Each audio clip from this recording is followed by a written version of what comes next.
വിശദമായി നോക്കാം. CPM നേതാക്കൾക്കെതിരെ സാമ്പത്തിക ആരോപണവുമായി ഡിവൈഎഫ്ഐ തൃശൂർ ജില്ലാ സെക്രട്ടറി. കപ്പലണ്ടി വിറ്റ് നടന്ന കെ കണ്ണൻ കോടിപതിയാണ്. AC മൊയ്തീന്റെ ഡീലിംഗ്സ് ടോപ്പ് ക്ലാസ്സിലുള്ളവരുമായിട്ടാണ്. ഡിവൈഎഫ്ഐ ജില്ലാ സെക്രട്ടറി ശരത് പ്രസാദിന്റെ സ്വകാര്യ സംഭാഷണമാണ് പുറത്തുവന്നത്. അങ്ങനത്തെ വേറെ കുഴപ്പമൊന്നുമില്ല.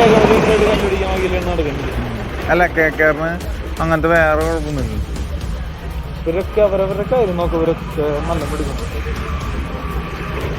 ഇവരൊക്കെ ഇവരൊക്കെ കണ്ണാട്ടൊക്കെ ഓടാനോടി വെക്കും. പൊളിറ്റിക്സ് ഇവരൊക്കെ പോട്ടാണ്. കപ്പലണ്ടിയാണ് കപ്പലണ്ടി ഒക്കെ അവിടെ ഇരുന്നു തൃശ്ശൂരാണ്. ആളാണ് കാണുന്ന അയാൾക്ക് ചുരുങ്ങിയത് ഓടാനോടി വെക്കും. അവർക്ക് അത്ര വലിയ വലിയ ഡീലേഴ്സ്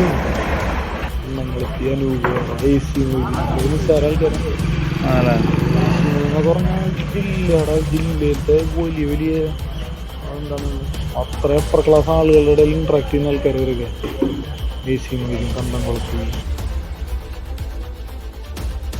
നടരാജ് പരശുറാം വിവരങ്ങൾ നൽകും. നടരാജ്, ഡിവൈഎഫ്ഐ ജില്ലാ സെക്രട്ടറിയുടെ തന്നെ സ്വകാര്യ സംഭാഷണത്തിലാണ് ഗുരുതരമായ ആരോപണങ്ങൾ ഉയർന്നു വന്നിട്ടുള്ളത്. AC മൊയ്തീനെതിരെ, MK കണ്ണനെതിരെയൊക്കെയാണ് സാമ്പത്തിക ആരോപണങ്ങൾ. വീണ്ടും തൃശൂരിലെ CPM വിഭാഗീയത സംസ്ഥാന നേതൃത്വത്തിന് വെല്ലുവിളിയാകാൻ പോവുകയാണോ? CPMന് വീണ്ടും ഒരു കുരുക്കായി മാറുകയാണ് ഈ ശബ്ദരേഖ എന്ന കാര്യത്തിൽ സംശയമില്ല. കരുവന്നൂർ കേസ് വലിയ രീതിയിൽ ജില്ലയിൽ CPMന് ക്ഷീണമുണ്ടാക്കിയതിന് പിന്നാലെയാണ് ഏതാണ്ട് ആ കേസിൽ തന്നെ ആരോപണം നേരിടുന്ന AC മൊയ്തീൻ, MK കണ്ണൻ ഉൾപ്പെടെയുള്ളവരുടെ പേര് പറഞ്ഞുകൊണ്ട് ജില്ലാ സെക്രട്ടറിയുടെ സംഭാഷണ ശകലം പുറത്തു വന്നിട്ടുള്ളത്. ഇതിൽ പ്രധാനമായി പറയുന്നത് ജില്ലയിലെ മുതിർന്ന നേതാക്കൾക്ക് കാശുണ്ടാക്കുന്നത് എളുപ്പമാണ്. സാധാരണ ലോക്കൽ നേതാക്കൾ പിരിക്കുമ്പോൾ 5000 മുതൽ 25,000 രൂപ വരെയാണ് പണം വരുന്നതെങ്കിൽ ഇവരൊക്കെ പിരിക്കുമ്പോൾ വലിയ തുകയാണ് ലഭിക്കുന്നത്. രാഷ്ട്രീയത്തിൽ ഇവരൊക്കെ തന്നെ സാമ്പത്തികമായി മെച്ചപ്പെട്ടു എന്ന് ശരത് ശബ്ദരേഖയിൽ പറയുന്നത് കേൾക്കാം. കപ്പലണ്ടി വിറ്റ് നടന്നിരുന്ന MK കണ്ണൻ ഇപ്പോൾ കോടിപതിയാണ്. മുൻ മന്ത്രി കൂടിയായിരുന്ന AC മൊയ്തീന് ടോപ്പ് ക്ലാസുമായാണ് ഡീലിംഗ് എന്ന് ശരത്ത് പറയുന്നു. അതുപോലെ തന്നെ വടക്കാഞ്ചേരി MLA ആയ സേവ്യർ ചിറ്റിപ്പള്ളിയുടെ പേരും അതുപോലെ തന്നെ KK രാമചന്ദ്രൻ പുതുക്കാട് MLA പേരൊക്കെ തന്നെ ഈ സംഭാഷണത്തിൽ വരുന്നുണ്ട്. എന്നാൽ ഇവരൊക്കെ തന്നെ മുന്നേറിയത് രാഷ്ട്രീയത്തിലൂടെയാണെന്നും പണമുണ്ടാക്കിയതാണെന്നും ഡിവൈഎഫ്ഐയുടെ നേതാവ് തന്നെ പറയുന്നത് വലിയ രീതിയിലൊരു കുരുക്കാണ് CPMന് ഉണ്ടാക്കിയത് എന്ന കാര്യത്തിൽ സംശയമില്ല. കാരണം AC മൊയ്തീന്റെയും MK കണ്ണന്റെയും ഒക്കെ തന്നെ പേരുകൾ വലിയ രീതിയിൽ കരുവന്നൂർ തട്ടിപ്പുമായി ബന്ധപ്പെട്ട് പുറത്തു വന്നതാണ്. ഇവരെ ED ചോദ്യം ചെയ്തതാണ്. രാഷ്ട്രീയമായ ആരോപണത്തെ CPM നേരിടുമ്പോഴും ഇവരൊക്കെ തന്നെ വലിയ രീതിയിൽ അന്ന് തന്നെ പ്രതിരോധത്തിലായിരുന്നു. അതിനിടവേളയ്ക്ക് ശേഷം വീണ്ടും ഇവരുടെ പേര് തന്നെ പുറത്തേക്ക് വരുന്ന ഒരു സാഹചര്യമാണ് ഈ സംഭാഷണത്തിലൂടെ ഉണ്ടായിരിക്കുന്നത്. സംഭാഷണം ഏതാണ്ട് 5 വർഷം മുമ്പ് നടന്നതാണെന്ന് പറയുന്നു. അപ്പോൾ ഈ കേസ് എന്തായാലും ജില്ലയിലെ CPM നേതൃത്വം വലിയ പ്രതിരോധത്തിലാണ്. ഇതുവരെ ആരും ഇക്കാര്യത്തിൽ പ്രതികരിച്ചിട്ടില്ല. ഫോണിൽ MK കണ്ണനുമായി ബന്ധപ്പെട്ടപ്പോൾ അദ്ദേഹം ശരപ്രസാദിനോട് പോയി ചോദിക്കുക എന്നാണ് മറുപടി പറഞ്ഞത്. മറ്റ് മുതിർന്ന നേതാക്കൾ ഇതുവരെ പ്രതികരിച്ചിട്ടും ഇല്ല. നടരാജ, കേൾക്കാമോ?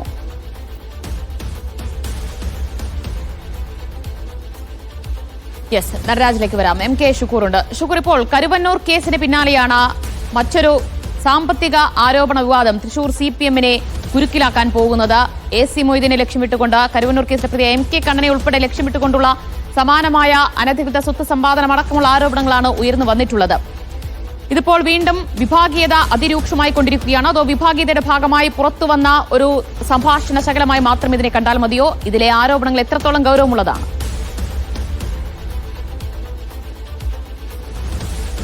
പിണറായി എന്ന രീതിയിലുള്ള ഒരു വിഭാഗീയത അല്ല ഇപ്പോൾ ഉള്ളത്. ഇപ്പോൾ ഓരോ നേതാക്കളെ ചുറ്റിപ്പറ്റിയുമുള്ള ഓരോ ഗ്രൂപ്പുകളാണ്.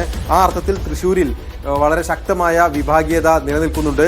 അത് കഴിഞ്ഞ സമ്മേളനകാലത്തും പാർട്ടി തിരിച്ചറിഞ്ഞ ഒരു കാര്യമാണ്. ഇപ്പോൾ കഴിഞ്ഞ സെപ്റ്റംബർ 3-ാം തീയതി തൃശ്ശൂർ ജില്ലയിലെ തന്നെ 2 പ്രധാനപ്പെട്ട ഡിവൈഎഫ്ഐ നേതാക്കളെ പാർട്ടിയിലേക്ക് തിരിച്ചെടുത്തിരുന്നു. ഒന്ന് കുന്നംകുളത്തു നിന്നുള്ള അനൂപ്, മറ്റൊന്ന് ഡിവൈഎഫ്ഐയുടെ നേതാവായിരുന്ന വൈശാഖൻ. ഇവർ രണ്ടുപേരെയും പാർട്ടിയുടെ തിരിച്ചെടുത്തവർക്ക് ചുമതല നൽകിയിരുന്നു. ഇവരെ CPM ജില്ലാ സെക്രട്ടേറിയറ്റ് യോഗത്തിലാണ് ഇവരെ തിരിച്ചെടുത്ത് പദവികൾ നൽകാനുള്ള ഒരു തീരുമാനമുണ്ടായത്. അതിനോട് അനുബന്ധിച്ചാണ് ഇപ്പോൾ ഇത്തരമൊരു ഓഡിയോ ടേപ്പ് പുറത്തു വരുന്നതും. ഇതുമായി എല്ലാം ബന്ധമുണ്ടോ എന്ന ഒരു സംശയം പൊതുവെ ഉയരുന്നുണ്ട്. കാരണം നേരത്തെ ഈ AC മൊയ്തീൻ്റെ വിരുദ്ധ ചേരിയിലുണ്ടായിരുന്ന ആളുകളാണ് ഈ അനൂപും അതുപോലെ തന്നെ അതുപോലെ തന്നെ വൈശാഖനുമെല്ലാം അവരെല്ലാം പിന്നീട് ഇപ്പോൾ പാർട്ടിയിൽ സജീവമാണ്. ഈ ഒരു സമയത്ത് മൊയ്തീനും അതുപോലെ തന്നെ കണ്ണനും അടക്കമുള്ള നേതാക്കൾക്കെതിരെ വ്യക്തമായ പരാമർശങ്ങളുള്ള ഒരു ഓഡിയോ ടേപ്പ് പുറത്തു വരുമ്പോൾ അതിന് പിന്നിൽ ഒരു ഗൂഢാലോചന ഒരു വിഭാഗം സംശയിക്കുന്നുണ്ട്. തൃശ്ശൂരിലെ ചില നേതാക്കൾക്ക് ചില മുതലാളിമാരുമായി ബന്ധം നിയമവിരുദ്ധമായ ബന്ധങ്ങളുണ്ട് ചില അവിഹിത ബന്ധങ്ങൾ സാമ്പത്തിക കാര്യങ്ങളിലുണ്ട് എന്നൊരു ആരോപണം നേരത്തെ തന്നെ ഉള്ളതാണ്. ഇതുമായി ബന്ധപ്പെട്ട് സമ്മേളന കാലത്ത് വലിയ ആരോപണങ്ങൾ ഉയരുകയും ഇത് ചിലരെ വെട്ടാൻ വേണ്ടി പലരും ഉപയോഗിക്കുകയും ചെയ്തതാണ്. എന്നാൽ അതൊന്നും പുറത്തേക്ക് വലിയ തോതിൽ വന്നില്ല. ഇന്നിപ്പോൾ AC മൊയ്തീൻ്റെയും കണ്ണൻ്റെയും എല്ലാം പേരുകൾ വ്യക്തമായി പറഞ്ഞ് ഇത്തരമൊരു ആരോപണങ്ങൾ പുറത്തെത്തുമ്പോൾ അത് വീണ്ടും കരുവന്നൂർ കേസ് അടക്കമുള്ള സാമ്പത്തിക തട്ടിപ്പുകളിലേക്ക് കൂടി ചർച്ചകൾ നീങ്ങുകയാണ്. തൃശ്ശൂർ ജില്ലാ നേതൃത്വത്തിന് ഇത് അത്ര എളുപ്പത്തിൽ മറികടക്കാവുന്ന ഒരു കാര്യമല്ല. കഴിഞ്ഞ ജില്ലാ സെക്രട്ടേറിയറ്റിൽ പങ്കെടുത്ത MV ഗോവിന്ദൻ തൃശ്ശൂരിലെ ഇത്തരത്തിലുള്ള വിഭാഗീയ നീക്കങ്ങളെ ശക്തമായി തന്നെ അദ്ദേഹം വിമർശിച്ചിരുന്നു. അത്തരമൊരു സമീപനം നേതാക്കൾ സ്വീകരിക്കരുത് എന്ന ഒരു മുന്നറിയിപ്പ് നൽകിയതാണ്.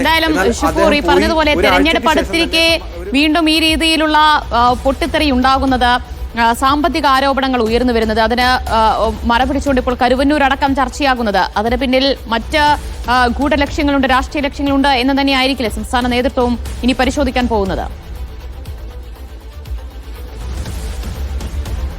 തൃശ്ശൂരിൽ വളരെ ശക്തമായ ഒരു വിഭാഗീയത നിലനിന്നുകൊണ്ട് തന്നെയാണ് EP ജയരാജന് തൃശ്ശൂർ ജില്ലാ സെക്രട്ടറിയുടെ ചുമതല നേരത്തെ നൽകിയിരുന്നത്. ആ അർത്ഥത്തിൽ പിണറായി VS ഗ്രൂപ്പിസം ശക്തമായി നടന്ന ഒരു ജില്ലയാണ് തൃശ്ശൂർ. അതിനുശേഷം തൃശ്ശൂരിലെ ചില മേഖലകളിൽ ചില നേതാക്കൾ, ചില ജില്ലാ ഭാരവാഹികളായ ചില നേതാക്കൾ ചില അവിഹിത സ്വത്ത് സമ്പാദനം അടക്കമുള്ള ആരോപണങ്ങൾ നേരിട്ടു. K രാധാകൃഷ്ണന്റെ നേതൃത്വത്തിൽ ഇതിന് പാർട്ടി കമ്മീഷൻ അന്വേഷണം നടത്തി. ആ അർത്ഥത്തിൽ നിരവധി പ്രശ്നങ്ങൾ, സംഘടനാ പ്രശ്നങ്ങൾ, വ്യക്തികൾക്കെതിരെയുള്ള ആരോപണങ്ങൾ, നേതാക്കൾ കുരിശിലേറ്റപ്പെട്ട നിരവധി സംഭവങ്ങൾ തൃശ്ശൂർ ജില്ലയിൽ നടന്നിട്ടുണ്ട്. എന്നാൽ ഈ സമ്മേളന കാലയളവോടുകൂടി അതിനെല്ലാം ഏറെക്കുറെ ശമനം വന്നു എന്നൊരു പ്രതീതിയാണ് പാർട്ടി ഉണ്ടാക്കാൻ ശ്രമിച്ചത്. എന്നാൽ അതുകൊണ്ടൊന്നും കാര്യങ്ങൾ അവസാനിക്കുന്നില്ല എന്ന ഒരു സ്ഥിതിവിശേഷമാണ് ഇപ്പോൾ ഉള്ളത്. അതുകൊണ്ട് തന്നെയാണ് ഇത്തരമൊരു ഓഡിയോ പുറത്തു വന്നത്. ഇത് കൃത്യമായ ഒരു ആസൂത്രണമില്ലാതെ ഈ ഒരു ഓഡിയോ പുറത്തു വരില്ല. ശരത്ത് വളരെ പ്രധാനപ്പെട്ട ഒരു നേതാവാണ്.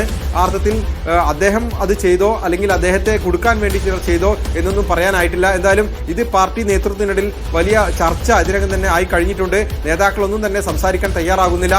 എങ്ങനെയാണ് ഇത് പുറത്തു വന്നതെന്ന് അന്വേഷിക്കട്ടെ എന്നാണ് പ്രധാനപ്പെട്ട നേതാവ് അല്പം മുമ്പ് എന്നോട് പ്രതികരിച്ചത്. എന്തായാലും വൈകുന്നേരത്തേക്ക് കൂടുതൽ വിവരങ്ങൾ ഇതുമായി ബന്ധപ്പെട്ട് പുറത്തുവരും. CPM-ന്റെ തന്നെ ഔദ്യോഗിക പ്രതികരണങ്ങൾ പുറത്തു വരാനുള്ള സാധ്യതയും തള്ളാനാവില്ല.